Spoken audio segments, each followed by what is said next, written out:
تیسری عظیم جنگ تلی کھڑی ہے.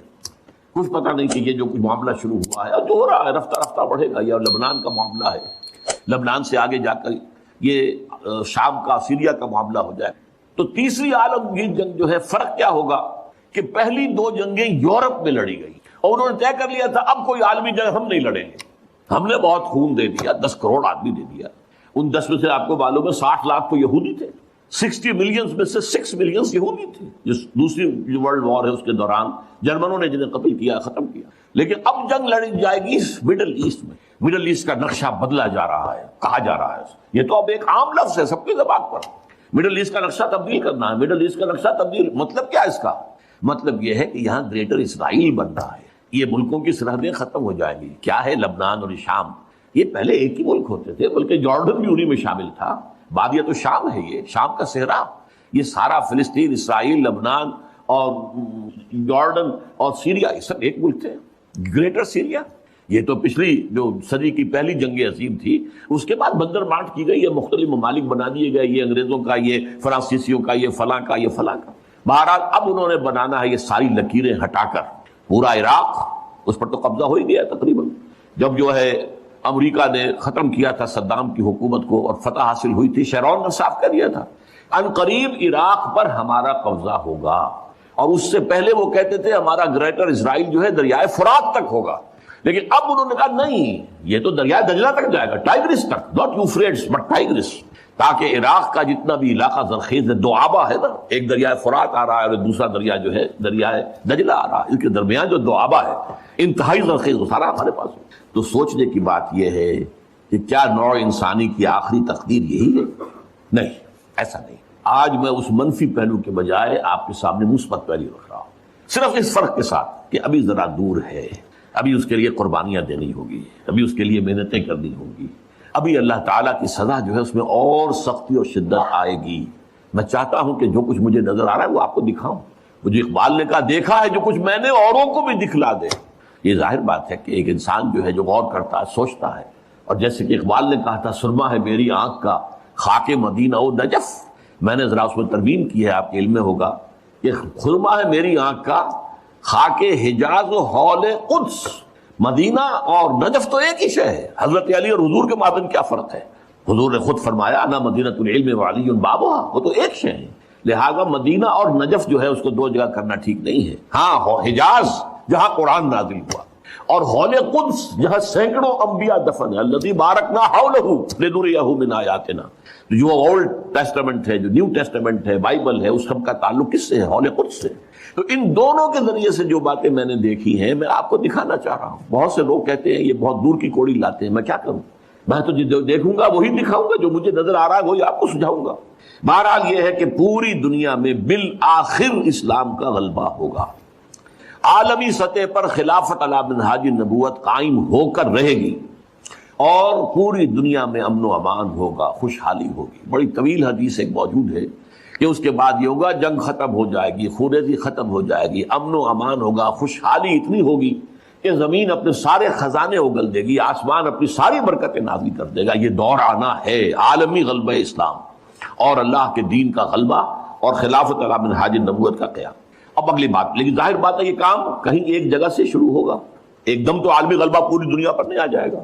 اس بات کو یہیں پر روکیے, اب اس بحث آگے چلے گی ہماری. اب آئیے جو دوسرا حصہ تھا, کیا عالمی امت مسلمہ کی تقدیر یہی ہے کہ ذلت و مسکنت ان پر مسلط رہے؟ ضربت علیہم الذلۃ والمسکنۃ وباؤوا بغضب من اللہ, جو حشر لبنان کا ہو رہا, جو اس سے پہلے فلسطینیوں کا ہوتا رہا ہے. کیوں نہیں کر سکی دنیا, مسلم دنیا چپ, زیادہ سے زیادہ بہت ریزولوشن پاس کر دیں گے. ابھی جایا پترا میں جمع ہو گئے ہیں, بعد ملیشیا میں, اور ریزولوشن پاس کر دیا. اللہ خیر صلی اللہ, نو تھریٹ. کوئی یہ بھی کہنے کو تیار نہیں کہ ہم اپنے سفارتی تعلقات منقطع کر لیں گے, نہیں. کوئی یہ کہنے کو تیار نہیں کہ ہم اپنے تجارتی تعلقات منقطع کر لیں گے, نہیں. درخواست ہے تو اسی یونائٹڈ نیشنز سے, اور درخواست ہے تو اسی یونائٹڈ اسٹیٹس آف امریکہ سے, وہ سیز فائر کرا دیں. ان کی مرضی سے تو جنگ شروع ہوئی ہے, ان کے پلان کے تحت تو معاملہ ہے. ان کی خواہش ہے کہ جب تک حزب اللہ کی کمر نہ ٹوٹ جائے, کچل نہ دیا جائے, اس وقت تک جنگ بندی نہ ہو. یہ تو دوسری بات ہے. حزب اللہ نے جتنی مقاومت کا مظاہرہ کیا ہے, دے آر سرپرائزڈ. یہ ان کے لیے بالکل ایک سرپرائز ہے. اس قدر ہمت جو ہے ایک ایک جو ہے حزب اللہ جو کہ کوئی ریگولر آرمی نہیں ہے، جس کے پاس ٹینک نہیں ہے، جس کے پاس ہوائی جہاز نہیں ہے، ٹینک ہوائی جہاز تو پوری لبنان کی فوج کے پاس نہیں ہے، چند ہزار فوجی ہیں، اللہ اللہ خیر صلی اللہ، کچھ بھی نہیں، نہ ایئر فورس ہے نہ کچھ اور یہ حزب اللہ کیا ہے کہ بھائی راکٹ سے یا کلاشنکوف سے، بس دو چیزیں. ادھر سے جہاز پر جہاز آ رہا ہے، 200 250 بمباریاں 200 بمباریاں، لیکن کھڑے. لہٰذا اس اعتبار سے سوچنے کی بات ہے، کیا یہ پوری ذلت و مسکنت کی صورتحال امت مسلمہ پر یوں ہی جاری رہے گی ہمیشہ کے لیے؟ کیا پورا عالم اسلام جو تھرڈ ورلڈ میں آ گیا ہے، سارا عالم اسلام تھرڈ ورلڈ میں، G7 G8 میں کہیں کوئی نام نہیں کسی مسلمان ملک کا، نہ 3 میں نہ 13 میں، اور کیا یہی صورتحال جاری رہے گی کہ ہو گیا مانند آب ارزاں مسلمان کا لہو، پانی کی طرح مسلمان کا لہو بہ رہا ہے. جہاں دیکھو، کشمیر میں دیکھ لو، فلسطین میں دیکھ لو، فلسطین میں تو 50 برس سے بہ رہا ہے، کشمیر میں بھی اب تقریباً جو سمجھیے کہ 20 برس ہونے کو آئے جب سے کہ وہاں پر ایک جو ہے مسلح جدوجہد شروع ہوئی. پھر چچنیا میں کیا ہو رہا، مسلسل ہو رہا ہے. کوسوو میں کیا ہوا، بوسنیا میں کیا ہوا، برف گرتی ہے تو بیچارے مسلمانوں پر، مرتا ہے تو مسلمان. صومالیہ میں کیا ہوا تھا، یہ صورت، آج لبنان میں کیا ہو رہا ہے، یہ صورتحال دیکھیے. کیا یہی ہمیشہ جاری رہے گی؟ نہیں، صورتحال بدلے گی. اور بھی دور فلک ہیں ابھی آنے والے، ناز اتنا نہ کریں ہم کو ستانے والے. یہ عالمی ملت اسلامیہ امت مسلمہ جو ہے، اس کا یہ معاملہ ہوا کیوں ہے؟ ہوا اس لیے، یہ میں اس پر مفصل کتاب لکھ چکا ہوں، سابقہ اور موجودہ مسلمان امتوں کا ماضی حال اور مستقبل. یہ جو ضربت علیہم الذلۃ والمسکنہ، یہ کیفیت جو بنی اسرائیل کے لیے آئی ہے قرآن میں، یہ آج ہم پر کیوں آ گئی ہے؟ کیا وجہ ہے؟ وجہ یہ کہ جو جرم انہوں نے کیا وہ ہم نے کیا. ہم نے قرآن کو پس پش ڈالا. نبذ فریق من الذین اوتوا الکتاب کتاب اللہ وراء ظہورہم، ہم نے اسے اپنا امام تو نہیں بنایا. ہاں، ختم قرآن کے بعد دعا مانگ لیتے ہیں، اللہم اجعلہ لنا اماما ونورا وہدی ورحمۃ، لیکن چلنا نہیں اس کے پیچھے. یہ امام ہی ہے بس ہمارا، کہنے کو امام، اس کی بات ماننی تو نہیں، اس کے احکام پر چلنا تو نہیں. تو اس لیے ہوا کہ ہم آج پوری دنیا میں ایک ملک بھی ایسا نہیں دکھا سکتے جس کے بارے میں ہم پورے اطمینان کے ساتھ دنیا کو یہ کہہ کر دعوت دے سکے کہ come and see with your own eyes, this is اسلام. یہ ہے اسلام کی رحمت للعالمینی، یہ ہے محمد رسول اللہ صلی اللہ علیہ وسلم کی رحمت للعالمینی. پورے عالم کے لیے یہ نظام مبنی بر عدل و انصاف، مبنی بر عدل، سماجی عدل، سوشل جسٹس کا نظام جو ہے وہ اللہ نے دیا ہے. آؤ اپنی آنکھوں سے دیکھ لو، اس کے برکات کا مظاہرہ کر لو. مظاہرہ تمہارے سامنے ہے. وہ کتاب جو ہے وہ پڑھنے کے قابل ہے، نہ پڑھی ہو آپ نے ضرور پڑھیں، کیونکہ یہ سارے عقدے حل ہوتے ہیں. وجہ کیا ہے؟ یہ کیوں مسلمانوں ہی کا خون بہ رہا ہے؟ ہم تو اللہ کا نام تو لیتے ہیں کم سے کم. ہم اگر 120 کروڑ دنیا میں ہیں تو ان میں سے 20 کروڑ تو ایسے ہوں گے جو اللہ کا نام لیتے ہو مسجدوں میں جا کر. 20 کروڑ نہ ہو، 20 ملین تو ہوں گے جو 5 وقتہ نمازی ہوں. یہ کفار، یہ تثلیث کے قائل، یہ ملحدین، یہ خدا کے منکر، آج قوت ہے تو ان کے پاس، دبدبہ ہے تو ان کا، دنیاوی وسائل ہیں تو اس پر قبضہ ان کا. کیوں ہے؟ کیا وجہ ہے؟ دو ہی امکانات ہیں، یا تو اللہ ظالم ہے معاذ اللہ ثم معاذ اللہ، اور یا اللہ لاچار ہے، کچھ کر نہیں سکتا. میں کیا کروں؟ میں نہیں کر سکتا. مانیں گے آپ دونوں باتوں کو؟ نہیں مان سکتے. پھر کیا جواب ہے اس کا؟ بڑا پیارا شعر اقبال کا، تو قادر و عادل ہے مگر تیرے جہاں میں ہیں تلخ بہت بندے مزدور کے اوقات. اللہ تو قادر ہے علی کل شیء، اور تو عادل ہے، عدل کرنے والا. پھر بھی یہ کیا ہو رہا ہے دنیا میں؟ مزدور کا خون پسینہ نکال کر سرمایہ دار جو ہے اس کے خون سے کشید کی ہوئی سرخ شراب پیتا ہے شام کو بیٹھ کر. یہ کیا ہے؟ خواجہ از خون رگے مزدور سعادت لال ناب، از جفائے دہ خدایاں کشت دہقانہ خراب. ان جاگیرداروں وڈیروں کے ظلم سے جو کاشتکار ہے، جو ہاری ہے، اس کی تو کھیتی برباد ہے. یہ کیا ہو رہا ہے؟ کیا تو ظالم ہے؟ کیا تو لاچار ہے؟ نہیں، یہ تمہارے کرتوت ہیں، تمہارے اعمال ہیں. اس کی سزا، یہ سمجھنے کی بات ہے. اور یہ میں نے تفصیل سے اپنی اس کتاب کے اندر اس پر گفتگو کی ہے، اس کو پڑھیے. اور اس کا علاج اب کیا ہے؟ کم سے کم کسی ایک ملک میں، سائزیبل ملک ہو، یعنی چھوٹا سا جزیرہ ہو کوئی برونائی کی طرح کا نہیں، کم سے کم ایک سائزیبل ملک میں اسلام کا مکمل نظام عدل اجتماعی قائم کر کے دنیا کو دکھا دیا جائے. یہ گویا کہ اتمام حجت ہو جائے گا. دیکھ لو نمونہ. ابھی تو کیا ہوتا ہے، ہم اسلام کے محاسن بیان کرتے ہیں، اسلام کی یہ خوب، کہتے ہیں دکھاؤ کہیں دنیا میں ہے. نہیں بھائی، وہ تو 1400 برس پہلے جانا پڑے گا دیکھنے کے لیے. تو کون سنے گا آپ کی بات؟ دکھاؤ کہیں، نافذ کرو کہیں، مثال پیش کرو کہیں. میں نے آپ کو سنایا تھا، پروفیسر اقبال، ڈاکٹر جاوید اقبال دورہ کر کے آئے تھے. سینٹرل ایشین ریپبلکس جو ہیں، جو پہلے USSR میں تھی، اب اس سے علیحدہ ہو گئی ہیں، سب آزاد ہیں. اور ان میں چاہے ان کی اپنی اپنی زبانیں اور ہیں، ازبک ہے، یہ ہے، وہ ہے، لیکن یہ فارسی سب جانتے ہیں۔ وہاں پر علامہ اقبال کا فارسی کا کلام 2/3 کلام تو فارسی میں عام، تو پسر اقبال کی جو آؤ بھگت وہاں ہوئی ہے۔ اقبال لاہوری کا بیٹا ہے، لیکن وہ کہا مجھ سے ڈاکٹر جاوید اقبال، جہاں میں گیا مجھ سے ایک بات کہی، we need a model, show us a model of Islamic state, we are ready to accept. The Saudi model is not acceptable to us, it is based on monarchy, بادشاہت پر ہے، ملوکیت پر بیسڈ ہے۔ The Iranian model is also not acceptable to us, it is based on theocracy, یہ مولویوں کی حکومت ہے۔ اسلامک آئیڈیل اسلامک اسٹیٹ کا نمونہ میں دکھا دو، ہم سب کے سب جو ہے لبیک ہے۔ تو اگر کہیں دنیا میں ایک جگہ بھی وہ اسلامی نظام کا نمونہ دنیا کو دکھا دیا جائے، اتمام حجت ہو جائے گی، اور یہ فرض کفایہ ہو جائے گا پوری امت کی طرف سے۔ جیسے کسی مسلمان کی نماز جنازہ چند لوگ بھی پڑھ لیں تو باقی سب کی طرف سے ادا ہو جاتا۔ اب نوٹ کر لیجئے، یہ کتابیں اگر آپ پڑھنا چاہیں تو کتاب الملاحم میں پڑھیے۔ بدترین عذاب عربوں پر آیا کھڑا ہے، سروں پر ٹنا ہوا، بدترین ایسی جنگ ہونی ہے، الملحمۃ العظمیٰ، جس کو کہ میں بھی آپ کو گواہی پیش کر دوں گا، جسے کہا گیا ہے دی لاسٹ کروسیڈ۔ بش نے بھی کروسیڈ کا لفظ بول دیا تھا، پھر واپس لیا اس نے۔ نکل جاتی ہے جس کے منہ سے سچی بات مستی میں، فقیہ مجتہد بھی سے اور ہندے بادہ خار اچھا، کروسیڈ کہہ کر پھر واپس لیا۔ یہ کروسیڈ اس کے اوپر جس قدر نقصان ہونا ہے عربوں کا، گریٹر اسرائیل بنے گا، یہ عراق، شام، اردن، سعودی عرب کا کچھ شمالی علاقہ، ترکی کا جنوبی علاقہ، مصر کا صحرائے سینا، اور اس کے ساتھ ہی جو بہترین اس کا زرخیز ترین علاقہ ڈیلٹا آف نائل، یہ سب یہودی۔ اس کو حدیث میں کہا گیا الملحمۃ العظمیٰ۔ عیسائی 80 علم لے کر اے مسلمانوں تم پر حملہ آور ہوں گے، اور ہر علم کے نیچے 12,000 فوج، 9.5 لاکھ فوج۔ یہ نیٹو کی تیاری کس کے لیے ہو رہی ہے؟ جب یو ایس ایس آر کا خاتمہ ہوا تو پوچھا گیا تھا نیٹو چیف سے، اب کس لیے؟ تمہارا وہ دشمن تو ختم ہو گیا، اب ہمیں اسلامک فنڈامنٹلزم سے نمٹنا ہے۔ جانتے ہیں خطرہ یہی ہے، اب اسلام ابھر سکتا ہے، مسلمانوں کے سینوں کے اندر وہ آگ ہے، اوپر خاکستر آ گیا ہے، تمہیں اٹھانا بیٹھنا، یہ اندر تو انگارہ ہے، اوپر سے راکھ ہے، اس سے دھوکہ نہ کھا جانا ان کے دلوں کے اندر۔ اور بش نے کہا تھا مسلمان چاہتے ہیں کہ ہسپانیہ سے لے کر انڈونیشیا تک نظام خلافت قائم کر، اور میں حیران ہوا تھا کہ اس کمبخت کو ہسپانیہ کا خیال کیسے آ گیا، ہمیں تو کبھی آتا ہی نہیں، ہم تو بھول گئے، وہ تو 500 برس پرانی بات ہے، جبکہ وہاں سے ہمیں نکال دیا گیا تھا۔ اگرچہ اقبال نے کہا تھا ہے ارض فلسطین پہ یہودی کا اگر حق، ہسپانیہ پر حق نہیں کیوں اہل عرب کا؟ ہسپانیہ میں تو 800 سال حکومت کی مسلمان نے، اور ابھی 500 برس ہی گزرے ہیں۔ یہودی تو ارض مقدس سے 2000 سال نکالے گئے، انہیں ناکہ آباد کیا گیا، عربوں کے سینے میں خنجر پھونک دیا گیا۔ وہ چھوٹا سا جو چاہتا کرتا، کوئی پوچھنے والا نہیں۔ امریکہ جیسے اپنے بیٹے کی حفاظت کرے ویسے کرتا، اور حضور نے فرمایا ہے وہ جنگ جب ہوگی تو ایک باپ کے اگر 100 بیٹے ہوں گے تو 99 ختم ہو جائیں گے، ایک بچے گا۔ یہ حدیث صحیح۔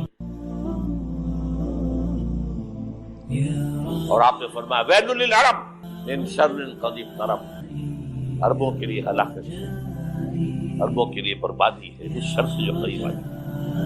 اور آج جس طرح انہوں نے ان کی تہذیب کو اختیار کر لیا ہے، دبئی جا کر بدترین مغربی معاشرہ جو ہے وہ دبئی کے اندر ہم نے قائم کر کے دیا، اب سعودی عرب اس راستے پر بڑھ رہا ہے۔ اور اس کے بعد نمبر 2 پر جو ہے ہم پاکستانی ہیں، لیکن میں اس کے پہلی بات جو کہہ رہا ہوں وہ تو یقینی ہے، اس میں تو احادیث صحیحہ موجود ہے۔ اگرچہ اس کے بعد پانسا پلٹے گا، پھر حضرت مہدی کا ظہور ہوگا، حضرت عیسیٰ کا نزول ہوگا، اور وہ گریٹر اسرائیل گریٹر گریو یارڈ بنے گا یہودیوں کا، ایک ایک یہودی قتل ہوگا اور دفن ہوگا۔ یہ بات میں ہونا ہے، میں پہلی بات فرض کر رہا ہوں۔ وہ پانسا پلٹے گا جب پلٹے گا، ابھی جو سامنے ہے وہ کیا ہے؟ جس ملحمۃ العظمیٰ کہا حضور نے، جسے آرمگیڈون کہتے ہیں عیسائی۔ آرمگیڈون کی اگر کہیں جا کر آپ دیکھیں گے، آپ ڈکشنری میں مانی کیا لکھا ہے؟ A very big war which will be fought between the forces of evil and good before the end of this world۔ اس دنیا کے خاتمے سے پہلے خیر اور شر کی قوتوں کے درمیان بہت بڑی جنگ ہوگی. ارمجدون اسے کہتے ہیں عربی میں، اور ارمگڈون اسے کہتے ہیں. اور یہ بائبل کی آخری کتاب کے اندر جو اس میں کہ مکاشفات یوحنا، ریولیشنز آف سینٹ جان، یہ تو میں کہہ رہا ہوں یقین کے ساتھ اور زیادہ دور آیا چاہتا ہے. اس لیے کہ یہودیوں کا اور عیسائی جو کنزرویٹوز ہیں، نیو کنزرویٹوز، ان کا 5 نکاتی ایجنڈا ہے متفق علیہ، جس کے تحت کہ یہ جنگ صلیبی شروع کی گئی. تو سن لیجئے آپ. آرمگڈون نمبر 1، گریٹر اسرائیل قائم ہو جانا اس کے نتیجے میں نمبر 2، مسجد اقصی اور قبۃ الصغریٰ کو گرانا نمبر 3، وہاں تھرڈ ٹیمپل، وہ مسجد جو حضرت سلیمان نے بنائی تھی 1000 قبل مسیح، پھر برباد کی تھی نبوکدنضر نے، دوبارہ بنائی گئی، پھر دوبارہ ختم ہوئی 70 عیسوی اب تک گری پڑی. ان کا خانہ کعبہ گرا ہوا ہے 70 عیسوی سے لے کر آج تک. ایک دیوار ہے ویلنگ وال، جہاں جاتے ہیں، روتے ہیں، پیٹتے ہیں، باتیں کرتے ہیں، وہاں وہ بنے گا تھرڈ ٹیمپل. اور نمبر 4، اس میں لا کر رکھا جائے گا تخت حضرت داؤد. یہ تخت کہاں ہے اس وقت؟ یہ لندن شہر کے اندر جو ان کی پارلیمنٹ کا جو چرچ ہے، ویسٹ منسٹر ایبے، اس میں رکھا ہوا ہے.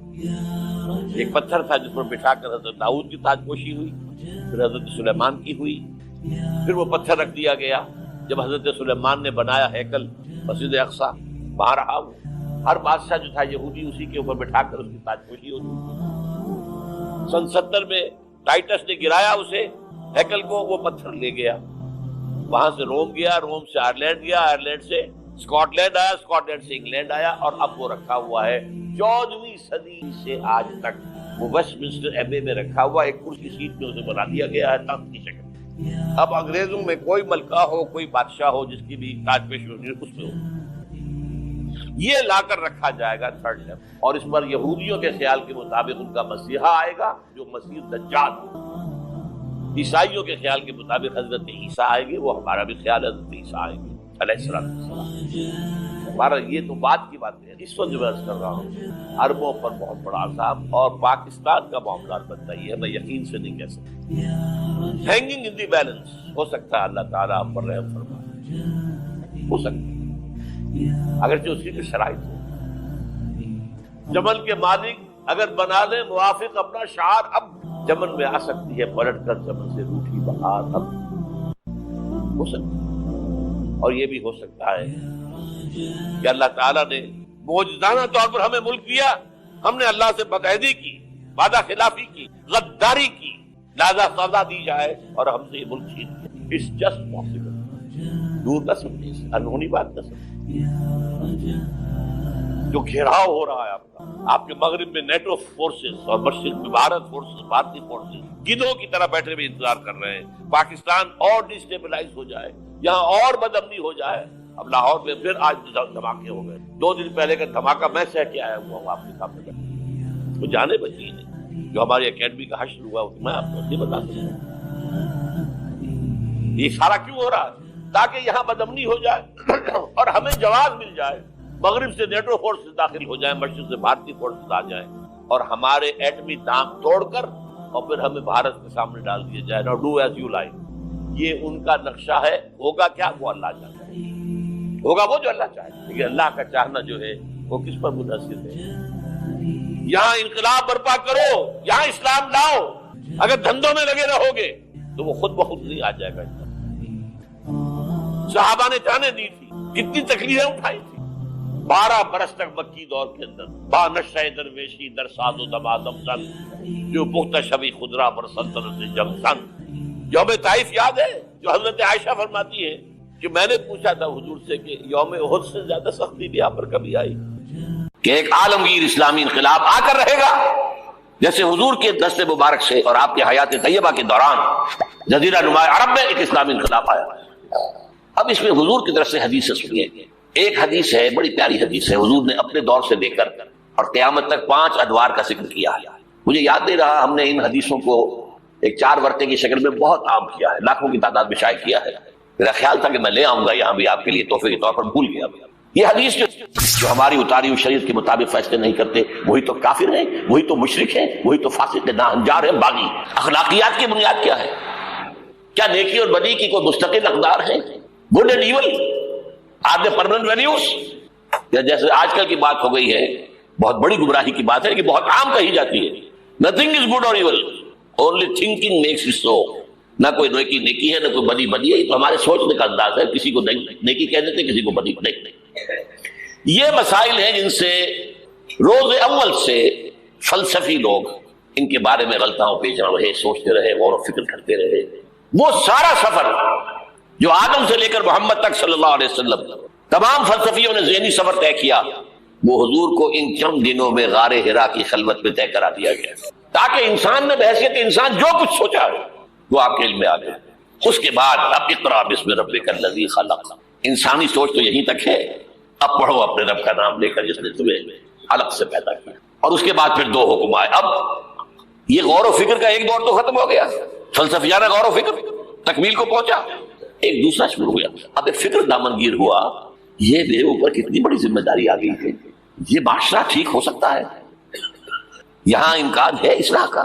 خود قرآن نے کہا انا سنلقی علیک قولا ثقیلا، ہم آپ پر ایک بہت بھاری بوجھ ڈالنے والے ہیں۔ اب یہ فکر دامنگیر ہوئی، اس کے لیے غور کرتے رہتے، سوچتے رہتے، تو دونوں یہ صورتیں شروع ہوتی ہے۔ اے نبی اب یہ غور و فکر کا کام چھوڑیے، اب میدان میں آئیے، کمر کس لیجیے، یا ایھا المزمل قم یا ایھا المدثر قم، دونوں جگہ ایک ہی امر ہے، قم، کھڑے ہو جاؤ، کمر بستہ ہو جاؤ۔ لیکن عجیب بات ہے، میں 4 منٹ لے رہا ہوں اس پر، رات کو کمر کسو، کھڑے رہو ہمارے سامنے۔ قم اللیل الا قلیلا نصفہ او انقص منہ قلیلا او زد علیہ ورتل القرآن ترتیلا۔ یہ مشقت جان گسن، اگرچہ اخلاق کے اعتبار سے آپ انسانیت کی بلندی پر ہیں، انک لعلی خلق عظیم، لیکن یہ بوجھ جو آپ پر آیا ہے نبوت اور رسالت کا، اس کے لیے آپ کو کچھ اور مشقت جھیلنے کے لیے تیاری کرنی ہے۔ ان ربک یعلم انک تقوم ادنی من ثلثی اللیل ونصفہ وثلثہ وطائفۃ من الذین معک۔ پھر اللہ نے بتایا نا، اللہ کے علم ہے نبی کہ آپ اور آپ کے ساتھیوں کی جماعت کھڑی رہتی ہے رات کو 2/3 رات، یا کم سے کم نصف یا تہائی جب۔ یہ تو تھی وہ روحانی ایکسرسائز اور ترقی جو حضور اور صحابہ کرام سے کرائی گئی ہے آئندہ کے مراحل کے لیے۔ میدان میں آؤ تو کیا کرنا ہے، یا ایھا المدثر قم، کیا کرنا ہے دن میں، انذر، خبردار کرو انہیں۔ یہ بڑے بھلاوے میں آ گئے ہیں، دنیا نے انہیں ہم سے غافل کر دیا ہے، دنیا کی محبت میں آ کر یہ آخرت سے غافل ہو چکے ہیں۔ انہیں خبردار کیجئے، زندگی یہی زندگی نہیں ہے، مرنے کے بعد اٹھائے جاؤ گے، پورا حساب کتاب ہوگا زندگی بھر کا اعمال کا، اور اس کے بعد جزا ہوگی یا سزا ہوگی۔ وَإِنَّهَا لَجَنَّةٌ أَبَدًا أَوْ لَنَارٌ أَبَدًا۔ یہ انذار ہے، خبردار کرنا ہے۔ تو حضور کے بالفعل جو آپ کا مشن ہے اس میں شروع میں انذار غالب ہے۔ وہ تو اب تک کچھ لوگوں نے تسلیم کیا، کچھ لوگ ایمان لائے، کچھ لوگ قریب آئے، کچھ تربیت میں سے گزر رہے، انہیں بشارت دیتے تھے، تمہارے لیے بشارت ہے، سلام علیکم۔ یہاں تک کہا گیا ہے نبی یہ جو ہمارے مومن بندے آپ کے پاس آتے ہیں، وَخْفِضْ جَنَاحَكَ لِلْمُؤْمِنِينَ، ذرا اپنے کندھوں کے ان کے سامنے جھکا کر رکھا کیجیے، ان پر شفقت کیجیے، ان سے محبت کے ساتھ پیش آئیے۔ یہ ہمارا تحفہ ہے آپ کے لیے، ہم نے انہیں چنا ہے آپ کے لیے، یہ آپ کے صحابی بنیں گے، انقلاب کے اندر یہی تو دست و بازو ہوں گے۔ ٹھیک ہے، ان میں غلام بھی ہے، ان میں غریب بھی ہے، ان میں مزدور بھی ہے، لیکن یہی ہے جو تاریخ کے دھارے کا رخ موڑیں گے۔ پھر بشارت کا دور آیا ہے بعد میں، شروع میں تو انذار ہے۔ یا میرا جی چاہ رہا میں آپ کو حضور کا ایک خطبہ اور سنا دوں انذار ہی کے حوالے سے۔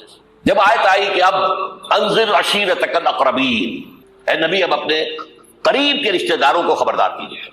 یہ جو مشن شروع ہوا حضور کا، یہ ہمارے آج کے واعظوں کے مانند نہیں ہے کہ دنیا بھر میں واعظ کہتے پھرتے گھر والوں کی خبر ہی نہیں، اولاد کدھر جا رہی ہے اس کے بارے میں فکر ہی نہیں۔ واعظ بہت بڑے ہیں، چیریٹی بگنز ایٹ ہوم، سب سے پہلے دعوت دیجیے اپنے گھر والوں کو اور اپنے رشتہ داروں کو۔ وانذر عشیرتک الاقربین، تو حضور نے حکم دیا حضرت علی کو رضی اللہ تعالی عنہ، ایک دعوت طعام کا بندوبست کرو اور سب بنی ہاشم کو بلا لو۔ بنو ہاشم میں قریبی رشتہ دار، یہ آپ کو معلوم ہونا چاہیے کہ جیسے ہمارے ہاں ایک قبیلہ ہوتا وٹو قبیلہ، اب وٹو میں مانے کے، لالے کے، شامت کے، یہ ہوتے ہیں نا، پھر ان میں خاندان ہوتے ہیں، وہ شاہ محمد تھا اس کی اولاد جو ہے وہ شامت کے ہو گئی، لالا کوئی ہوگا لالے کے ہو گئے، مانے کے ہو گئے، لیکن ہے سب وٹو۔ اسی طرح مکے میں بسنے والے تھے سب قریش، کوئی وہ جو ہے بنو ہاشم کوئی بنو امیہ، کوئی بنو عدی، کوئی بنو تیم، لیکن سب کے سب کام تھے قریش۔ اس میں جو گھرانہ تھا جس سے حضور تھے وہ بنو ہاشم تھے۔ تو اقربین کہا نا اپنے قریبی رشتہ داروں کو، کھانا کھلایا، اس کے بعد آپ کھڑے ہوئے۔ ابو لہب نے تاڑ لیا کہ ابھی ہمارے سامنے اپنی دعوت رکھیں گے، وہ تو چونکہ ایک دیوار بیچ کا پڑوسی تھا اور دشمن تھا، چگا چچا ہونے کے باوجود بدترین دشمن۔ اس نے شور مچایا، ہوٹنگ کی، اور کسی نے بات نہیں سنی، اور یہ کوشش ناکام ہو۔ چند دن کا بیچا دے کر آپ نے صلی اللہ علیہ وسلم پھر کہا علی دوبارہ ذرا کھانے کا اہتمام کرو، پھر بلایا، پھر کھانا کھلایا۔ میں کہا کرتا ہوں کہ آپ کو شرم آ گئی ہوگی کہ 2 دفعہ روٹی کھا لی ہے، تو کم سے کم ان کی بات تو سن لو۔ یہ خطبہ جو دیا ہے حضور نے صلی اللہ علیہ وسلم، عظیم ترین خطبہ، جامع ترین خطبہ۔ لیکن مجھے عجیب ہے، یہ محسوس ہوتا ہے کہ ہمارے ہاں احادیث کی کتب میں میرے علم کی حد تک یہ موجود نہیں ہے۔ مجھے یہ خطبہ ملا ہے نہج البلاغہ سے، اہل تشیع کی جو اہم ترین کتاب سمجھ لیجیے، حضرت علی کے خطوط، خطبات، حضور کی حضرت علی کے اشعار بحیثیت خلیفہ جو آپ کے فرامین، یہ سب جمع کیے گئے ہیں نہج البلاغہ۔ اس میں یہ خطبہ، اس میں ایک چیپٹر ہے خطبات نبوی، اس میں یہ پہلا خطبہ ہے۔ ایک ایک لفظ جو ہے حکمت کا موتی ہے۔ آپ کھڑے ہوئے، ان الرائد لا یکذب اہلہ، دیکھو لوگوں، کسی قافلے کا رہنما کبھی اپنے قافلے والوں کو دھوکہ نہیں دیا کرتا تھا۔ کیا بتایا کہ میں اس قافلہ انسانیت کا رہنما بنا کر بھیجا گیا۔ واللہ لو کذبت الناس جميعا ما کذبتکم ولو غررت الناس جميعا ما غررتکم، خدا کی قسم میں پوری دنیا سے جھوٹ بول سکتا بالفرض تو تم سے میں کبھی نہ بولتا۔ یو آر مائی کیٹن کنگ، اور اگر میں پوری دنیا کو دھوکہ دے سکتا بالفرض تو تمہیں تو کبھی نہ دیتا۔ یہ تمہید ہو گئی 3 جملے۔ چوتھے جملے میں ایمان باللہ، ایمان بالرسول دونوں آ گئے۔ واللہ الذی لا الہ الا ہو انی لرسول اللہ الیکم خاصۃ والی الناس کافۃ، قسم ہے اس اللہ کی جس کے سوا کوئی الہ نہیں۔ توحید آ گئی، میں اللہ کا رسول ہوں تمہاری طرف خاص طور پر اور پوری دنیا کی طرف عام طور پر۔ اب جو جملے آ رہے ہیں وہ سارے انذار آخرت پر ہیں۔ واللہ لتموتن کما تنامون، خدا کی قسم تم سب پر موت آئے گی جیسے کہ روزانہ رات کو سو جاتے ہیں۔ ثم لتبعثن کما تستيقظون، پھر ایک صبح ہوگی جب اٹھا لیے جاؤ گے جیسے کہ روزانہ صبح بیدار ہو جاتے ہیں۔ وہ صبح قیامت بھی آئے گی۔ اور کبھی آپ نے نوٹ کیا بیداری کے وقت کی دعا مسنون کون سی ہے؟ الحمدللہ الذی احیانی بعدما اماتنی والیہ النشور، اصل اللہ کے حمد، اس کی تعریف، اس کا شکر، جس نے مجھے دوبارہ زندہ کر دیا اس کے بعد کہ مجھ پر بہت طاری ہو گئی تھی۔ جو شخص روزانہ صبح یہ الفاظ پڑھے گا، جب صبح قیامت کو اٹھے گا تو اس کی زبان پر یہ الفاظ آئیں گے کہ نہیں آئیں گے؟ الحمدللہ الذی احیانی بعدما اماتنی والیہ النشور، واللہ لتموتن کما تنامون ثم لتبعثن کما تستيقظون ثم لتحسبن بما تعملون، پھر حساب کتاب لیا جائے گا جو کچھ تم کر رہے ہو اس کا۔ ثم لتجزون، پھر لازماً جزا دی جائے گی، بالاحسان احسانا وبالسوء سوءا، اچھائی کا اچھا بدلہ، برائی کی بری سزا۔ وَإِنَّهَا لَجَنَّةٌ وَبَدَا أَوْ لَنَارٌ نَبَدَا، اور وہ کیا ہے؟ یا ہمیشہ ہمیشہ کے لیے جنت اور یا ہمیشہ ہمیشہ کے لیے آگ۔ اللہ اسے ہمیں بچائے۔ اب ذرا یہ چند منٹ آپ کے لیے میں نے، اس کے بعد میں آپ کو بتا رہا ہوں کہ میں خوشخبری لے کر آیا ہوں۔ آپ نے اگر کہیں بینر وغیرہ دیکھے ہوں گے تو اس میں موضوع میرا کیا ہے؟ بعثت محمدی علی صاحب الصلاۃ والسلام، ایک عالمی انقلاب، عالمی اسلامی انقلاب کا پیش خیمہ۔ خوشخبری یہ ہے ایک عالمی اسلامی انقلاب آ کر رہے گا، پوری دنیا پر اللہ کا دین غالب آ کر رہے گا، یہ خوشخبری ہے۔ اس خوشخبری کے لیے ایک تو قرآن مجید کے اندر احساسات کیا ہے۔ قرآن مجید میں نے آپ کو آیات میں نے بتائی، 2 باتیں واضح کرتا ہے۔ هو الذی ارسل رسولہ بالہدی ودین الحق لیظہرہ علی الدین کلہ، یہ 3 دفعہ الفاظ آئے ہیں قرآن میں، سورہ توبہ، سورہ فتح، سورہ صف، ایک شوشے کا فرق نہیں ہے۔ اور کسی رسول کے لیے یہ الفاظ نہیں آئے، یہ نوٹ کر لیجیے۔ میں شاید 2 سال پہلے یہاں آیا تھا تو میں نے تکمیل نبوت اور رسالت پر بات کی تھی۔ حضور پر نبوت صرف ختم نہیں ہوئی ہے، مکمل ہوئی ہے، اور آپ کی فضیلت کی بنیاد یہ ہے کہ مکمل ہوئی ہے۔ محض ختم نبوت میں فضیلت کا پہلو کون سا ہے؟ ایک چیز پہلے تھی اب نہیں ہے، فضیلت کا ہی تھی۔ سوچ رہے ہیں؟ قابل ہوئی نبوت، قابل ہوئی رسالت، یہ تکمیل نبوت اور رسالت، یہ اساس ہے فضیلت محمدی کی صلی اللہ علیہ وسلم۔ نبوت کا کمال کیا ہے؟ ہدایت کامل ہو گئی قرآن میں، اسی لیے اس کی حفاظت کا ذمہ اللہ نے لیا، تورات کا تو نہیں لیا۔ حالانکہ قرآن کہتا ہے انا انزلنا التوراۃ فیہا ھدی ونور، تورات بھی ہم نے نازل کی تھی، اس میں ہدایت بھی تھی، نور بھی تھا۔ ابھی ہدایت کامل نہیں تھی، ابھی انٹرم پیریڈ کے لیے ہدایات تھی، دی 10 کمانڈمنٹس، یہ مشہور ہے لفظ ہدایات۔ نمبر 2، دین حق غالب ہوا، کامل ہوا. الیوم اکملت لکم دینکم واتممت علیکم نعمتی ورضیت لکم الاسلام دینا. تکمیل ہدایت قرآن میں، تکمیل نظام حق دین حق میں. تکمیل رسالت آپ نے صرف دین حق کی تبلیغ نہیں کی، اس کو قائم کر کے دکھایا ہے. اور تکمیل رسالت آپ پہلے اور آخری رسول ہیں اللہ کے، جو پوری نوع انسانی کے لیے بھیجے گئے. پہلے ہر رسول اپنی قوم کی طرف آتا تھا. وَإِلَىٰ عَادٍ أَخَاهُمْ هُودًا وَإِلَىٰ ثَمُودَ أَخَاهُمْ صَالِحًا وَإِلَىٰ مَدْيَنَ أَخَاهُمْ شُعَيْبًا إِنَّا أَرْسَلْنَا نُوحًا إِلَىٰ قَوْمِهِ. حضرت مسیح بھی رسولاً إِلَىٰ بنی اسرائیل، پوری نوع انسانی کے لیے نہیں آئے تھے. واحد اللہ کے رسول پہلے اور آخری وہ محمد ہے صلی اللہ علیہ وسلم، جو پوری نوع انسانی کے لیے بھیجے گئے. اس کے لیے میں نے آپ کو یہ 5 مقامات پر آیا قرآن میں، الفاظ مختلف ہیں. وہ تینوں ایک جگہ پر ایک ہی الفاظ میں آئے ہیں، تین جگہ پر، یہ ذرا مختلف ہے. وَمَا أَرْسَلْنَاكَ إِلَّا كَافَّةً لِلنَّاسِ بَشِيرًا وَنَذِيرًا. ہم نے نہیں بھیجا ہے نبی آپ کو مگر تمام انسانوں کے لیے بشیر اور نذیر بنا کر. وَمَا أَرْسَلْنَاكَ إِلَّا رَحْمَةً لِلْعَالَمِينَ. اور نہیں بھیجا ہے آپ کو مگر تمام جہانوں کے لیے رحمت بنا کر. اور اے نبی کہہ دو یا ایھا الناس انی رسول اللہ الیکم جمیعا، میں تم سب کی طرف اللہ کا رسول بن کر آیا ہوں. وہ میں نے خطبہ سنایا، اس کے اندر بھی موجود ہے، پہلے دن سے موجود ہے. پہلے دن سے حضور پر بات واضح تھی. یہ آیتوں تو بعد میں نازل ہوئی ہے. واللہ الذی لا الہ الا هو انی لرسول اللہ الیکم خاصۃ والی الناس کافۃ. اب نتیجہ نکالیے اس کا صغرا کبرا. حضور کو بھیجا دین کے غلبے کے لیے، بھیجا پوری نوع انسانی کے لیے. تو جب تک پوری نوع انسانی پر اللہ کا دین غالب نہ ہو، کیا حضور کا مقصد بعثت مکمل ہو گیا؟ جزیرہ نما عرب پر اللہ کا دین غالب ہو گیا، عربوں کی حد تک دین کی تبلیغ مکمل ہو گئی. اگر تو آپ صرف عربوں کے لیے آئے ہوتے تو آپ کا کام پورا ہو گیا تھا. آپ آئے پوری نوع انسانی کے لیے، پوری دنیا کے لیے. تو پھر اقبال کے لفظ میں سنیے، وقت فرصت ہے کہاں، کام ابھی باقی ہے، نور توحید کا اتمام ابھی باقی ہے. تو پوری دنیا جب تک اس نور توحید سے جگمگا نہ اٹھے، پوری دنیا جب تک نور رسالت سے منور نہ ہو جائے، اس وقت تک وقت فرصت ہے کہاں، کام ابھی باقی ہے. اور کیا ہو سکتا ہے کہ دنیا ختم ہو جائے اور حضور کی بعثت کا مقصد مکمل نہ ہو؟ ناممکن. تو قرآن سے ثابت ہوا کہ ایک عالمگیر اسلامی انقلاب آ کر رہے گا، جیسے حضور کے دست مبارک سے اور آپ کے حیات طیبہ کے دوران جزیرہ نما عرب میں ایک اسلامی انقلاب آیا. اب اس میں حضور کی طرف سے حدیث سے سنیے. ایک حدیث ہے، بڑی پیاری حدیث ہے. حضور نے اپنے دور سے لے کر اور قیامت تک 5 ادوار کا ذکر کیا ہے. مجھے یاد نہیں رہا، ہم نے ان حدیثوں کو ایک 4 ورقے کی شکل میں بہت عام کیا ہے، لاکھوں کی تعداد میں شائع کیا ہے. میرا خیال تھا کہ میں لے آؤں گا یہاں بھی آپ کے لیے تحفے کے طور پر، بھول گیا. یہ حدیث جو ہے حضرت نعمان بن بشیر سے رضی اللہ تعالیٰ عنہ، اور مسند احمد بن حنبل میں ہے رحمۃ اللہ علیہ. حضرت نعمان بن بشیر فرماتے حضور نے ارشاد فرمایا تکون النبوۃ فیکم ما شاء اللہ ان تکون. لوگوں دیکھو، نبوت تمہارے مابین رہے گی جب تک اللہ چاہے گا کہ رہے. ثم يرفع اللہ اذا شاء يرفعها. پھر جب اللہ چاہے گا اسے اٹھا لے گا. کیا مطلب؟ میں رہوں گا تمہارے مابین جب تک اللہ چاہے گا، پھر جب اللہ مجھے اپنے پاس بلا لے گا، میری وفات ہو جائے گی تو دور نبوت ختم ہو جائے گا. ثم تکون خلافۃ علی منہاج النبوۃ. پھر ایک دور ہوگا خلافت، لیکن نبوت کے نقش قدم پر، بالکل نقش قدم پر، ڈٹو کاربن کاپی، کوئی فرق نہیں ہوگا، بال برابر نہیں. اس کو ہم کہتے ہیں خلافت راشدہ. حدیث میں ہے خلافت علی منہاج النبوۃ فتکون ما شاء اللہ وتکون. وہ بھی رہے گا جب تک اللہ چاہے گا. ثم يرفع اللہ اذا شاء يرفع. جب اللہ چاہے گا اسے بھی اٹھا لے گا. پھر تیسرا دور آئے گا. ثم يكون ملکا عاضا.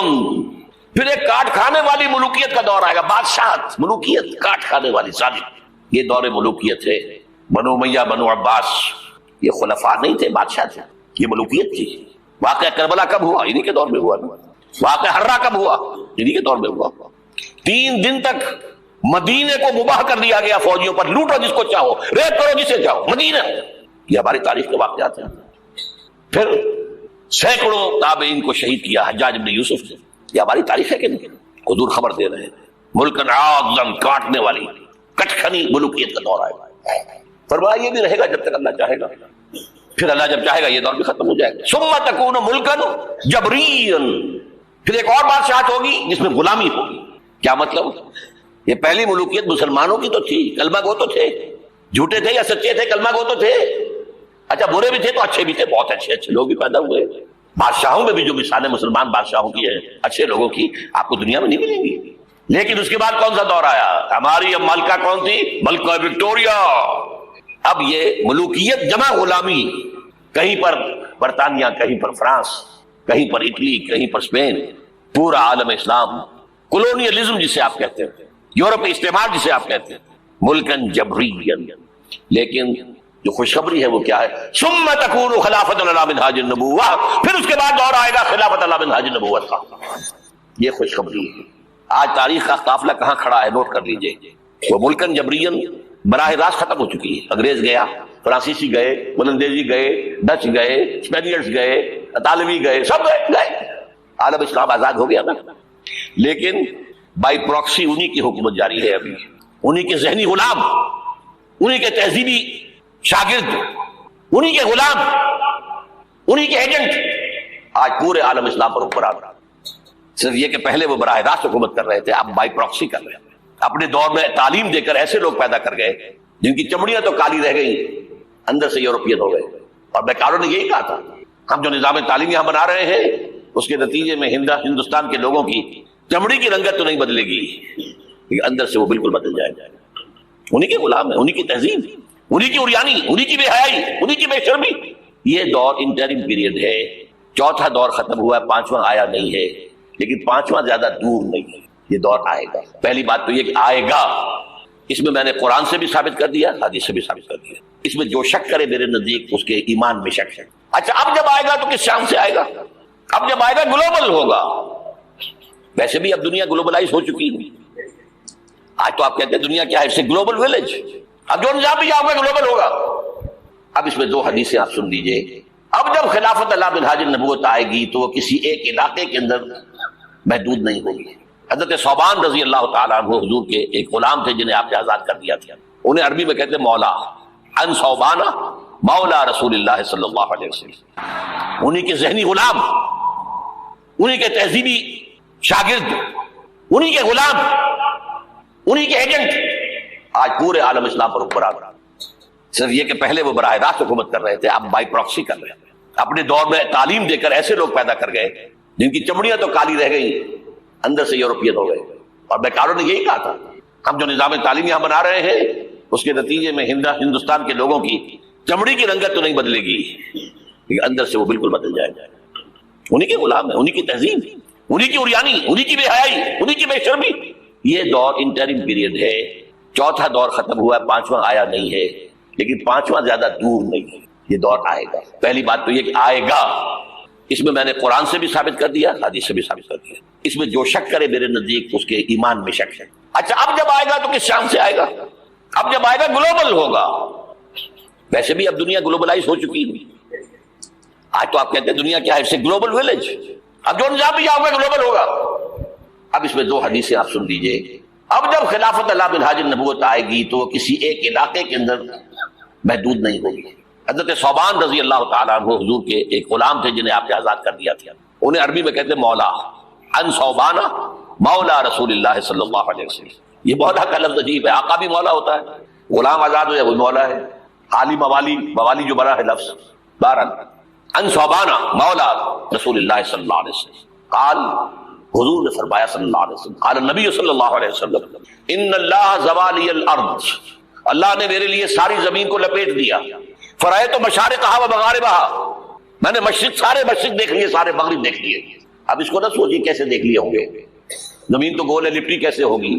یہ معاملہ اللہ کا اس کے رسول کے معاملے میں. اللہ اپنے رسولوں کو جو مشاہدات کراتا ہے وہ ہماری سمجھ سے بالاتر. ہمیں شب معراج کی سمجھ کیسے آئے گی؟ فَأَوْلَىٰ إِلَىٰ عَبْدِهِ مَا أَوْحَىٰ، ہمیں کیا پتا کیا راز و نیاز کی باتیں ہوئی تھی، ہمیں کیا اندازہ. بہرحال حضور فرماتے ہیں ان اللہ زوالی الارض، زمین لپیٹ دی. فرائے تو مشارقہا و مغاربہا، میں نے سارے مشرق دیکھ لیے، سارے مغرب دیکھ لیے. وَإِنَّ أُمَّتِي سَيَبْلُغُ مُلْكُهَا مَا زُوِّيَ لِي مِنْهَا، سنو میری امت کی حکومت ان تمام علاقوں پر قائم ہوگی جو مجھے زمین کو لپیٹ کر دکھا دیے گئے. کوئی شک ہے؟ اگر شک ہو تو اپنے ایمان کی خیر بنائیے. یہ روایت صحیح مسلم کی ہے. صحیحین کی روایت جو ہے وہ تو سب سے ٹاپ. دوسری حدیث مقداد ابن الاسود رضی اللہ تعالیٰ عنہ، وہ فرماتے ہیں کہ حضور نے فرمایا لا یبقى علی ظہر الارض بیت وبر ولا بدر، الا ادخلہ اللہ کلمۃ الاسلام، اس زمین پر نہ کوئی گھر بچے گا اینٹ گارے کا بنا ہوا، نہ کوئی خیمہ ہوگا جو بالوں کے کمروں سے بنا ہوا ہو، مگر یہ کہ اس میں اللہ کلمہ اسلام کو داخل کر کے رہے گا، بعز عزیز او ذل ذلیل، یا تو کسی باعزت کے اعزاز کے ساتھ وہ ایمان خود قبول کرے گا، اسلام اس کے اندر داخل ہوگا، اس کا بھی اعزاز ہوگا۔ وَلِلَّهِ الْعِزَّةُ وَلِرَسُولِهِ وَلِلْمُؤْمِنِينَ وَلَكِنَّ الْمُنَافِقِينَ لَا يَعْلَمُونَ، اور جو نہیں اسلام قبول کرے گا اسے نیچے ہو کر رہنا پڑے گا، یؤتُوا الْجِزْیَۃَ عَن یَدٍ وَهُمْ صَاغِرُونَ، انہیں اسلام کی سپریمیسی قبول کرنی پڑے گی، کوئی گھر نہیں بچے گا جس میں کہ اللہ کا کلمہ داخل نہ ہو جائے۔ حضرت مقداد کہتے ہیں پھر میں نے اپنے دل میں کہا وَيَكُونُ الدِّينُ كُلُّهُ لِلَّهِ، یہ جو سورہ انفال میں الفاظ آئے ہیں دین کل کا کل اللہ کے لیے ہو جائے تب تو یہ ہو جائے گا۔ تو اس خوشخبری کو سامنے رکھیے، حضور کا مقصد بعثت غلبہ دین، بھیجا گیا پوری نوع انسانی کے لیے، تکمیل اس وقت ہوگی جب پورے عالم انسانیت پر دین کا غلبہ ہو جائے، جیسے 1400 برس قبل عرب میں ہو گیا اور یہ ہو کر رہے گا۔ اس کی خبر 5 ادوار کے اعتبار سے حضور نے دے دی، اس کے گلوبل ہونے کی حضور نے 2 حدیثیں میں نے آپ کے سامنے رکھ دی، ہمیشہ شوق، اور آج دنیا ادھر جا رہی ہے، اور دنیا کو ہے پھر مار کا روح و بدن پیش، تہذیب نے پھر اپنے درندوں کو ابھارا، اللہ کو پابر دیے مومن پہ بھروسہ، ابلیس کو یورپ کی مشینوں کا سہارا، امریکہ مشینوں کے بل پر کھڑا ہوا ہے، اس کی تہذیب ختم ہو چکی ہے۔ وہ جو اقبال نے 100 سال پہلے کہا تھا، دیار مغرب کے رہنے والوں خدا کی بستی دکان نہیں ہے، کھڑا جسے تم سمجھ رہے ہو وہ اب ذرے کم عیار ہوگا، تمہاری تہذیب اپنے خنجر سے آپ ہی خودکشی کرے گی، جو شاخ نازک پہ آشیانہ بنے گا ناپائیدار ہوگا۔ اور آج کیا ہوا ہے وہاں؟ صدر امریکہ فرماتا ہے کلنٹن، جو اس کا آخری state of the union address تھا آخری، القریب امریکی قوم کی اکثریت حرامزادوں پر مشتمل ہوگی۔ اس کے الفاظ کیا ہیں؟ Born without any wedlock, کوئی شادی کا بندھن نہیں ہے، ماں باپ میں بچے پیدا ہو رہے ہیں، ان کو آپ کیا کہتے ہیں؟ حرامی۔ اب لوگوں کی اکثریت کو پتہ ہی نہیں ہمارا باپ کون تھا، جانتے نہیں۔ نتیجہ یہ نکلا ہے بالفعل کہ مجھے اسکول میں داخلے کے لیے فارم کبھی آپ نے پر کیا ہوگا اپنے بچے کے لیے، لے گئے آپ، اس کا نام یہ ہے، اس کے باپ کا نام یہ ہے، اس کی پیدائش یہ ہے، اس کا یہ ہے، اب وہاں باپ کا کھانا ہی نکال دیا، اسے پتہ ہی نہیں، ماں کا نام لکھ دیا، یہ تہذیب ہے۔ بہرحال دنیا ایک بہت بڑے تصادم کی طرف بڑھ رہی ہے۔ اب میں اس سے اگلی بات جو کہنا چاہتا ہوں اس کے لیے پہلے سے معذرت کر لوں، خوشخبری میں نے دی ہے تو بدخبری بھی مجھے دے دی۔ اس عالمی غلبہ اسلام سے پہلے ابھی امت مسلمہ کی بہت پٹائی ہونی ہے، بہت پٹائی ہونی ہے، بہت پٹائی ہونی ہے۔ یہ میں نہیں کہہ رہا، حضور نے کہا ہے۔ کتاب الملاحم، احادیث کی کتابوں کے آخر میں یہ 4 ابواب جو آتے ہیں ان کو عام طور پر علماء بھی نہیں پڑھتے، اس لیے کہ ان سے کوئی فقہی مسئلہ تو نکلتا نہیں، ان سے کوئی شرعی حکم نہیں نکلتا، وہ تو پیشین گوئیاں ہے۔ کتاب الفتن، کیسے کیسے فتنے اٹھیں گے، کتاب الملاحم، کیسی کیسی جنگیں ہوں گی، کتاب اشراط الساعہ، قیامت کی علامات کیا ہوں گی، کتاب علامات القیامہ، یہ کیا ہوں گے، ان ابواب کو پڑھیے تو آپ کو معلوم ہوگا اس دور کے آنے سے پہلے ابھی امت مسلمہ پر اللہ کے عذاب کے بہت سخت کوڑے پڑ گئے۔ معافی چاہتا ہوں، اگر رسولوں کی شان یہ تھی کہ وہ بشیر بھی تھے اور نذیر بھی تھے تو میں بھی ایک ادنا غلام انہیں کا ہوں۔ میں جو کہہ رہا ہوں قرآن حدیث سے کہہ رہا ہوں۔ یہ عذاب کیوں آئے گا؟ امت مسلمہ بحیثیت مجموعی اللہ کی نگاہ میں مجرم، بہت بڑی مجرم۔ کیوں؟ 1 انچ زمین دنیا میں نہیں دکھا سکتی جہاں اللہ کا دین قائم ہو۔ یہ مذہب ہے، مسجدیں ہیں، حج ہے اور عمرے ہیں، یہ مذہب ہے، دین کہاں ہے؟ اللہ کا نظام کہاں ہے؟ دین حق کہاں ہے؟ وہ نظام عدل کہاں ہے؟ وہ نظام سیاست کہاں ہے؟ وہ قانون شریعت کہاں ہے؟ آپ کی ساری معیشت سود کے اوپر ہے، اور سود سے زیادہ بڑا گھناؤنا جرم کوئی نہیں، سود سے زیادہ بڑا گھناؤنا گناہ کوئی نہیں، جس کے بارے میں حضور نے فرمایا الربا 70 جزءا یحوما، 2 حدیثیں ہیں، یہ ربا کے 70 حصے ہیں، یہ 70 گناہ ہیں، 70 گناہ ہیں، جن میں چھوٹے بھی ہیں بڑے بھی ہیں، 70 گناہ۔ ایسا رہا ان میں سب سے چھوٹا اس کے مساوی ہے ان کہ الرجل امہ، کہ کوئی شخص اپنی ماں سے زنا کرے۔ سنن ابی داؤد کی روایت ہے، سن لیجیے پڑھ لیجیے۔ سارا نظام آپ کا کہاں ہے؟ تجارت ہو تو اس پر ہے، زراعت ہو تو اس پر ہے، بیج لیا تھا تو سودی قرضے پہ لیا تھا، اس کے بعد جو اس کے لیے کھاد خریدی تھی سودی قرضے پہ خریدی تھی، پیسٹیسائڈ خریدے تھے سودی قرضے پہ خریدے تھے، اس کے بعد اگر کوئی ہارویسٹر لیا ہے، کوئی اور لیا، ٹریکٹر لیا تو سودی قرض، سود ہر دانے گندم میں سود ہے۔ کوئی شخص بچا ہوا نہ، میں بچا ہوا نہ بچے ہوئے، کوئی بچا ہوا، سارا کاروبار، ساری سمجھ و حرفت، ساری حکومت، پوری حکومت، پوری قوم سود کے اندر جکڑی ہوئی۔ ایک ایک شخص کہاں ہے اسلام؟ آپ میری بات سمجھ لیجئے، اسلام کے 2 حصے کر لیجئے، اسلام بطور مذہب، اسلام بطور دین۔ اور یہ تو آپ قرآن پڑھتے ہیں، پورے قرآن میں مذہب کا لفظ تو آیا ہی نہیں ہے، حدیث کے ذخیرے میں بھی میری معلومات کی حد تک ہی نہیں ہے۔ یہ مذہب تو ہمارے یہاں استعمال ہوتا تھا فقہوں کے لیے، مذہب حنفی، مذہب مالکی، مذہب شافعی، مذہب حنبلی، اب ایک مذہب سلفی اہل حدیث حضرات کا ہو گیا ہے، مذہب ظاہری، بعد مذہب جعفری، یہ فقہوں کے لیے تھا۔ مذہب کیا ہے؟ مذہب کا نام 3 چیزوں کا مجموعہ مذہب ہے، کچھ عقائد، کچھ عبادات، کچھ رسومات۔ بچہ پیدا ہوگا تو کیا کریں گے؟ عقیقہ کریں گے۔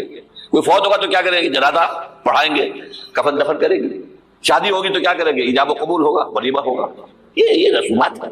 دین یہ نہیں ہے، دین ہے اللہ کا دین، اللہ کا نظام، اللہ کا قانون۔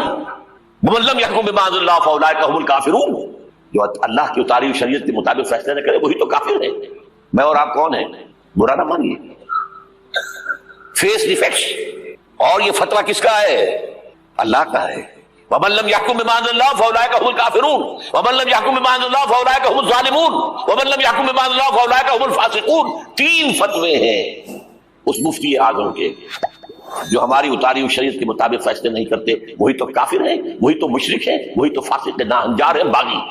یہ ہے امت مسلمہ کا حال۔ اب سعودی عرب ذرا پیچھے پیچھے چل رہا تھا، اب آگے بڑھ رہا ہے۔ اب مخلوط تعلیم کی یونیورسٹی وہاں قائم کر دی گئی ہے۔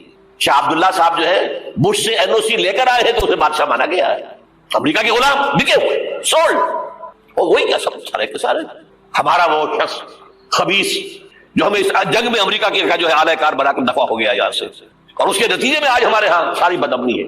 یہ کیوں ہو رہا ہے؟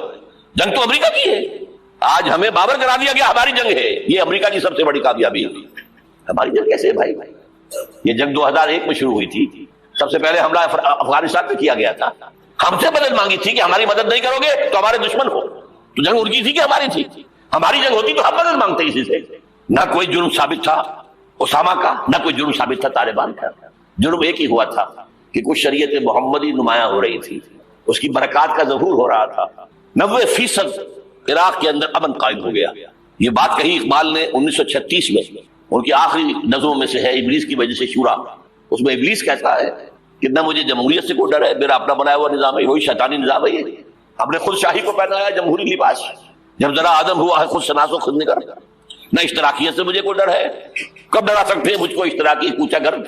یہ پریشان روزگار آشفتہ باز آشفتہ ہوں ہے، اگر کوئی ڈر خطر مجھ کو تو اس امت سے ہے۔ اس کی خاکستر میں ہے اب تک شرارے آرزو، اس کے انگارے اوپر سے اس کے اوپر راکھ آ گئی ہے، نظر نہیں آ رہا، اندر آگ دہک رہی ہے، ان کے دلوں کے اندر آگ دہک رہی ہے۔ اصل حاضر کے تقاضاؤں سے ہے، لیکن یہ خوف ہو نہ جائے آشکارا شر پیغمبر کہیں۔ وہ شر پیغمبر ابھر کر افغانستان میں سامنے آ رہا تھا۔ بلینز آف ڈالر جو ہے امریکہ دیتا ہے افغانستان میں، افیون کی کاشت بند نہیں ہوتی، اور ملا عمر کا ایک حکم اور کاشت زیرو ہو گئی۔ انہوں نے کہا یہ تو ہمارے لیے انتہائی بڑا خطرہ ہے، یہ نظام اگر ظاہر ہو گیا دنیا پر، اگر یہ ابھی کلی ہے، کھل گئی، پھول بن گئی تو کیا ہوگا؟ یہ شیطنت ختم ہو جائے گی۔ اس لیے تہس نہس کیا افغانستان کا، وہ جنگ ہے۔ اب وہاں سے جو لوگ بھاگ کر آ گئے تھے ہمارے قبائلی علاقوں میں آ کر آباد ہو گئے، کیونکہ خود امریکہ لے کر آیا تھا انہیں۔ جب روسیہ کے خلاف جنگ ہو رہی تھی تو جہاد جہاد جہاد کا غلغلہ بلند کر کے یہ اسامہ ابن لادن خود امریکہ کا ایجنٹ تھا اس وقت۔ عمر عبد الرحمان امریکہ کا ایجنٹ تھا۔ ایک اور ایجنٹ کس کا کریے تھے؟ عبداللہ اعظم، یعنی وہ لے کر آ رہے تھے مسلمانوں کو، مجاہدین کو، وہ خروج کے ساتھ کام کر رہے تھے کہ یہاں اسلام آئے گا، اس جہاد کے نتیجے میں اسلامی ریاست قائم ہوگی، اسلام کا غلبہ ہو جائے گا، آؤ آؤ آؤ۔ امریکہ نے اپنا کام نکلوایا، اپنے دشمن کا تہس نہس کرایا، بھاگ گیا۔ اور اب ان کے خلاف، اور ہمارے لوگوں نے پکڑ پکڑ کر لوگ دیے، پیسے کمائے، ارب ڈالر لیے، ایک ایک کی سر کی قیمت کہاں گئی؟ وہ جو آئی تھی کہاں گئی؟ وہ واپس امریکی بینکوں میں پہنچ چکی ہوئی۔ یہ طوفان ہے اس وقت جو ہمارے سر پر کھڑا ہے۔ جو میں نے کیا بات کہی ہے نوٹ کر لیجئے، ہم بحیثیت مجموعی اللہ کے مجرم ہیں، باغی ہیں۔ کیوں؟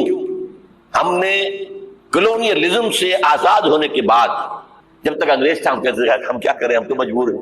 کہیں فرانسیسیوں کی حکومت تھی، کہیں ولندیزیوں کی تھی، کہیں ہسپانویوں کی تھی، کہیں اطالویوں کی تھی، کیا کریں؟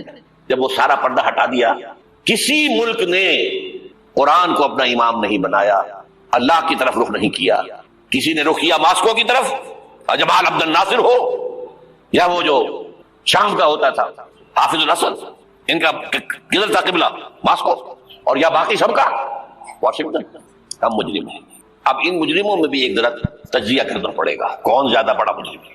یہ جو ہماری کوئی 150 ارب 150 کروڑ 1.5 ارب مسلمان ہیں، ان کا تجزیہ کر لیجئے، 30 کروڑ کے قریب عرب ہیں، یہ امیین جن کا حضور نے کہا تھا تمہاری طرف خاص طور پر بھیجا گیا انی لرسول اللہ علیکم خاصۃ، ان کو کتنا بڑا مقام ملا کہ محمد ان میں سے تھے صلی اللہ علیہ وسلم. یہ رتبہ بلند ملا جس کو بھی ہاشمی تھے کہ نہیں تھے، کرشی تھے کہ نہیں تھے. اور نمبر 2 ان کی زبان میں اللہ کا کلام ہے. ہم تو کیسے پڑھیں اللہ کا کلام؟ عربی سیکھیں، گرامر سیکھیں، گردانے رٹیں، چٹائی توڑ تعلیم حاصل کریں تو قرآن پڑھیں نا. ان کی تو مادری زبان میں ہے. پھر انہوں نے امام نہیں بنایا تو سب سے بڑے مجرم وہ ہیں. باقی جو 120 کروڑ ہیں ان میں نمبر 2 ٹاپ کا مجرم مسلمانوں نے پاکستان میں. وائی تم نے ایک ملک کی تقسیم کرائی، ہم سے دعائیں کی تھی کہ اللہ انگریز کی غلامی سے نکال کر ہمیں ہندو کی غلامی محمد دے دے، اللہ ہمیں ایک آزاد ملک دے دے، علیحدہ ملک دے دے، اللہ تیرے دین کا بول بالا کریں گے، تیرے دین کا نمونہ دکھائیں گے دنیا کو.